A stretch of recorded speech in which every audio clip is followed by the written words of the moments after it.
update on the Batgirl movie situation. Now, a lot of you know that this movie was canceled. It's not coming out, at least as of right now. And it's also not canceled in the same way that certain HBO Max properties have been canceled. Things like Batman Cape Crusader or even some of the Looney Tunes stuff, where there is still a strong possibility of it coming out somewhere else, where they're still shopping around to find someone. One thing we didn't really mention too much of is that it kind of is looking like a big reason for that is to not have to pay different agreements to creators and other people who did make it. And that's one reason for a lot of those things being shopped around. Like, for example, with Cape Crusader, it seems like WB Discovery or whatever is now trying to almost avoid their deal with Bad Robot and J.J. Abrams and some other stuff with that one and kind of put it off on someone else. Nothing illegal, but a little odd in terms of on the heels of everything that they've been doing. Now, before we get into this, please be sure to leave a like and subscribe if you enjoyed this. Thank you very much to the new subscribers, especially from the Ubisoft video. It means a lot. And we will be talking more about Assassin's Creed soon as well, along with a bunch of other stuff. But today is Batgirl. And one of the weird things about this that I wanted to talk about is kind of the anti-creator attitude around this movie, but also my own thoughts about it and some new stuff that's come out, because it has come out that there really is not a lot of footage of this movie that's going to be available to anyone for the future. Now, some people are going to wonder why that is. There is a lot of reports of what happened with the Snyder Cut that I do want to kind of clarify here in terms of alleged understandings and some of the things Zack Snyder has hinted at and stuff like that for how it was able to come out. First off, Justice League was released in theaters, albeit a terrible version of it, with Joss Whedon, which I have described as a fun, horrible piece of Swiss cheese. Like, there's some fun in the original Justice League, but it's not a good movie. It's a okay popcorn movie that you can have a decent time with. But regardless, it did come out, and it wasn't actually written off as a tax write-off, right? It wasn't actually a thing where WB contacted the IRS and said, hey, listen, we're not going to make any money off of this. We want to write this off because this is going to be a non-profitable business venture, so we're not releasing it. There are laws in place that allow that kind of thing to happen. That's what happened with Batgirl. When David Zaslav and all these other people with Discovery kind of moved in and gained control of WB, one of the first things they did was kind of go through and try and slash costs and pay off debt. And one of the casualties of that, if you want to call it that, was Batgirl. Now, there's a lot of different, I guess, opinions around this. Some people are like, good, it looked terrible. Other people are like, well, what the hell?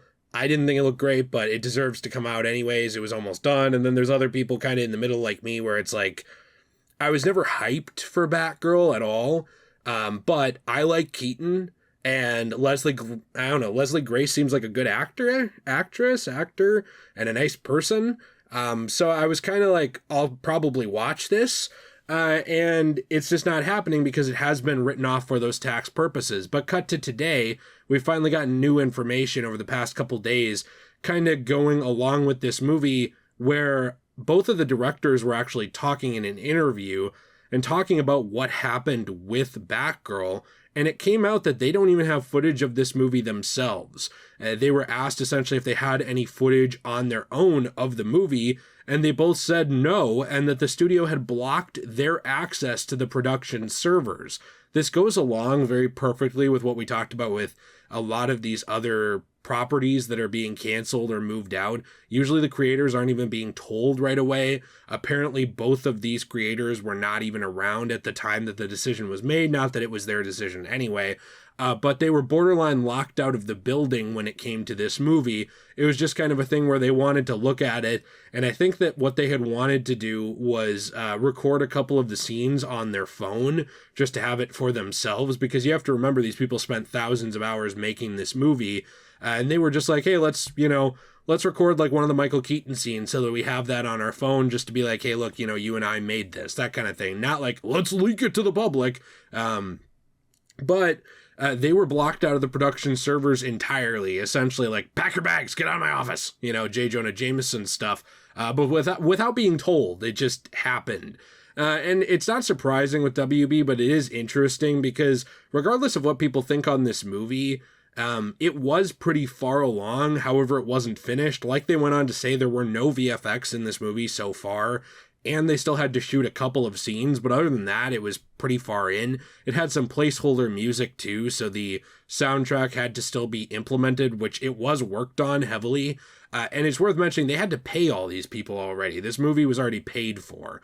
They did get to write off a lot of this as a tax thing, but one of the things that came out about this is kind of the tax laws being explained more around this kind of movie, which is something I actually didn't know that much about when it comes to the write-off. Now, some people might think that there's some sort of statute of limitations on these laws, and maybe there is way out. That's not something I could personally find.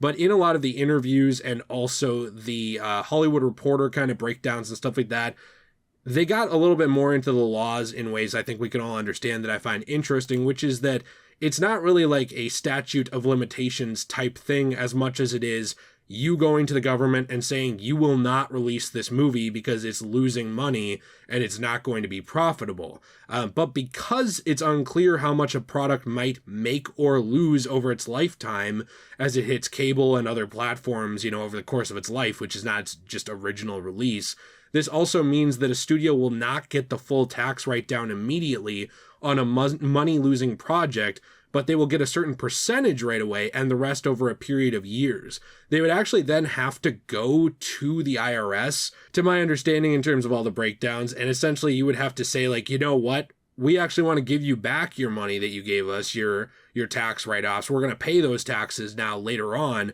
and we're going to release the movie. But in order to do that, you would essentially actually have to finish the movie too. So what I mean by that is, like, you're not paying interest, but you're basically giving the government all of their money back in retrospect that they've given you. And then you would also have to pay to finish the movie too, because it's not quite done. So because of that, this is in a weird spot in terms of something compared to the Snyder Cut. I think a lot of people have been comparing this to the Snyder Cut, saying like, well, Zack Snyder allegedly walked off of set with a laptop that had a 4-hour cut, a rough cut of Justice League, and he was able to kind of keep that safe and then go back and finish it later. But I think a lot of times people neglect to mention that $70 million had to be spent more on that movie after that in order to finish it. And I like that movie. I'm definitely glad it came out, but it was never written off as a tax write-off, right? It was never a scrapped project. What happened is WB kind of pushed Snyder out, in my opinion, and then they went with Joss Whedon, and oh boy, I bet they're regretting they did, since it's just one of many very controversial people they ended up working with in a string of abuse allegations and other stuff after the fact. And what ended up happening with that is it got a release in theaters, but it was the Joss Whedon version of it. Then later on, Zack was able to come back after tons of fan push to get that movie to happen. The studio paid more money and it came out. And now it's out. It's on HBO Max. It's, getting the physical releases and stuff like that. DVD, Blu-ray, 4K, etc. And with this movie, though, I guess the point I wanted to get to is that it's very, very different because of those laws and how they work. We've kind of learned that WB would have to essentially pay back all of these write-offs over time just to be able to re-release this, and then they would have to spend probably a handful of $1 million, maybe 5, 10, 15, 20, whatever. Definitely not as many as Zack Snyder's Justice League, which is a very long and much bigger movie. They'd have to pay that as well in terms of a budget to get it going again. It's interesting to me because I think a lot of people have had a lot of interesting takes on this. It's a little hard to talk about too because of how political it is as well. It's worth mentioning that one problem with this movie is that whether you believe this was the reasoning or not, this was a black Batgirl movie. And what I mean by that is Leslie Grace was a black actress who was playing Batgirl at the forefront of the movie. So then you've already kind of got the race stuff brought into it. And then on top of it, I think that could be just written off and ignored if it was just this one movie. But there's been a lot of minority created projects that have been kind of mysteriously in the tax write-off stuff. I know a lot of people would argue like, well, these shows were just bad or these movies were just bad. And it is possible. Like, I'm not saying they're not. And I'm not trying to start like a big conspiracy theory of like Warner Bros. Racist. But it has added a lot of fuel to the fire because it seems like a majority of these things that are being written down and kind of shelved or pushed aside are the things that were either pitched as the more inclusive things or the more modern takes or whatever. Now, personally, I think a lot of times when people say reimagining or modern take or whatever, the thing's bad. But I don't know with this. I don't know with Caped Crusader. I don't really know with any of this without seeing it. Cut to the day I'm filming this, and there was essentially a funeral screenings type thing for the movie where it was being shown to the people who were actually involved in it. Now, it's interesting to note that this is interesting and weird because it could lead to a potential leak of scenes or of something else. However, if I know Warner Bros. And if I know corporate America, my assumption is that there will be some kind of watermark exclusive to each showing. They didn't say this in The Hollywood Reporter or anywhere else, but I have worked before with people in game testing and in video game development and also in movie screening and stuff like that. And a lot of times what they will do is make it very obvious if the footage leaks from a test audience or from a beta tester or whatever with these things, who it was. So for example, sorry, my chair happened. It was not a massive fart. If it was, I'd take full credit for it, full responsibility.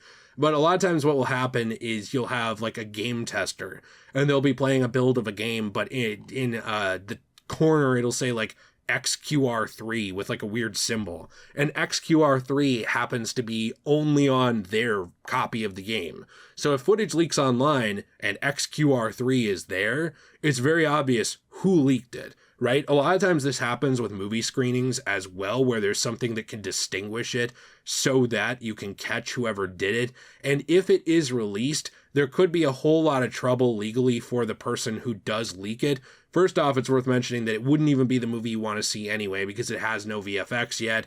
It doesn't actually have a lot of its music or things like that. So it's pretty much a skeleton version of the Batgirl movie. Whether it would have been great or terrible, it's just not the movie that would have come out.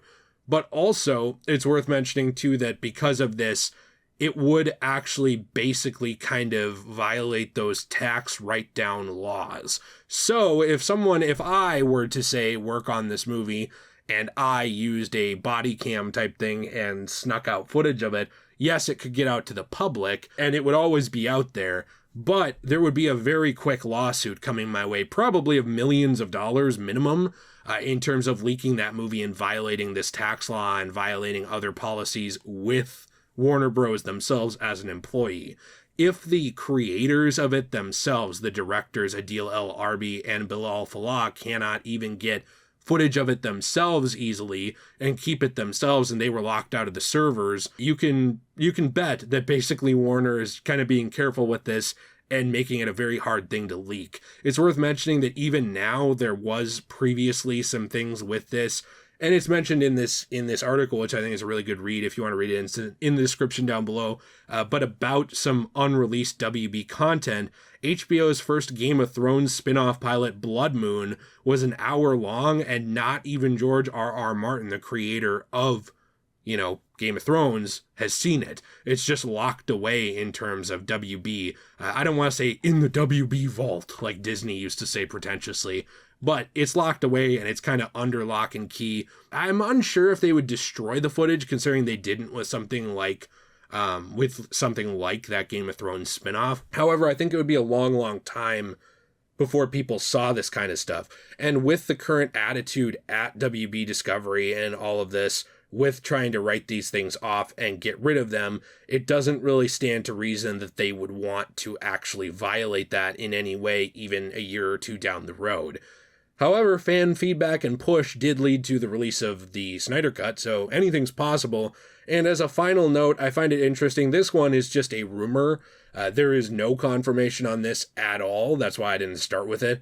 But there's even more to note with everything going on with Leslie Grace, which is bizarre in terms of her treatment with this as well. She wasn't informed of this either, neither were the directors early on, and allegedly she found out from social media that the movie was canceled. So again, this is kind of what I'm talking about when I talk about the anti-creator policy type stuff. It's one thing to cancel these movies. I'm actually not outraged, believe it or not, at a lot of these cancellations. part of it is I'm very busy. I'm not saying like they don't deserve to exist, but like I wasn't sitting around chomping at the bit for these movies. I understand why people that were are super angry. What does bother me about these cancellations is how a lot of the creators were treated, learning secondhand, or third hand, or from someone tweeting about it on Twitter, stuff like that. That's kind of not how you treat your employees, in my opinion. And because of that, there's also a lot of alleged happenings behind the scenes with Leslie Grace that she was actually, reported to have been approached, a little bit of a tongue twister, to play Batgirl again in the future and turned it down. I don't know if you'd say out of anger or spite or whatever, but I mean, if so, it makes sense. I mean, imagine shooting an entire movie. Whether the movie was good or bad, that's really beside the point to this whole video to me. Whether it was great or just absolute horse crap. Imagine shooting an entire movie, doing all these scenes, and everything with it, and it being canceled, and then you have all the stuff that goes along with it, with all the race stuff and everything, and I'm sure a lot of hurt feelings there and different opinions on that, and then all of the other canceled projects or projects being shopped around, which Batgirl didn't get to be, it's just gone. And even if there is an overarching plan, and this is part of the plan for going back to the Snyderverse type stuff. There was, everything we saw with Henry Cavill being reported to have been seen in costume again at a WB Studios lot, stuff like that. Even if this is part of that plan, there are definitely a lot of hurt feelings around it and annoyance, both between certain fans who wanted to see it and also between a lot of creators. I think when you handle this kind of stuff, not that I'm a multi-billion-dollar company, I mean, hell, I'm recording this from an edition in my house, but when you handle this kind of stuff, you want to be careful that you don't alienate talent and kind of poison the well in terms of ways you can't come back to.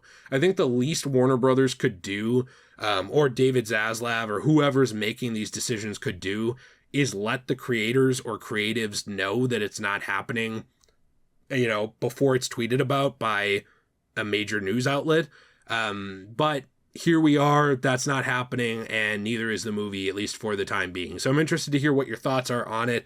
A little bit of a news dump on it, like just kind of going through and tackling everything we could. I'm interested in your thoughts. Please let me know what you think down below in the comments, and please be sure to leave a like and subscribe if you enjoyed this video. I hope you have a fantastic day, everyone.